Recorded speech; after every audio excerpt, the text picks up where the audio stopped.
नमस्कार मित्रांनो, श्री स्वामी समर्थ. मागील व्हिडिओमध्ये आपण पाहिलं श्री स्वामी समर्थ हे कर्दळी वनातून प्रकट झाले.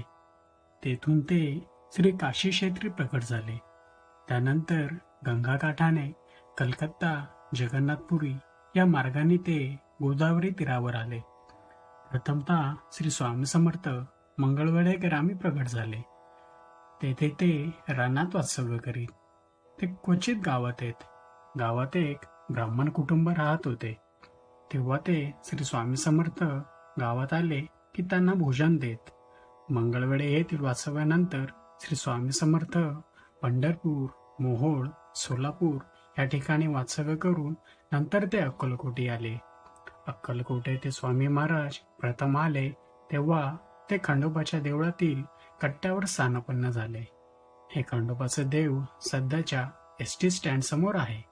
तेथून पुढे वटवृक्षाखाली येऊन त्यांनी तपसाधना सुरू केली.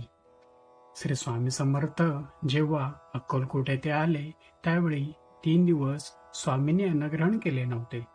सोळाप्पा यांनी स्वामींना आपल्या घरी नेले व त्यांना भोजन दिले.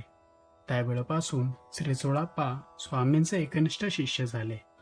सोळाप्पाचे घरातील मंडळी त्यांना एक वेडा घरात आणून ठेवला आहे असे म्हणत. श्री स्वामी दिव्यांची प्रचिती अक्कलकोट येथील मंडळीस येऊ लागली व लोक स्वामी दर्शनास येऊ लागले. राजसाहेब भोसले यांचीही श्री स्वामींवर दृढ भक्ती होती. श्री स्वामी समर्थ राजवाड्यात कधी कधी जात व एखाद्या वेळी त्यांचा राजवाड्यात 4-4 दिवस मुक्काम होत असे. श्री स्वामी समर्थ.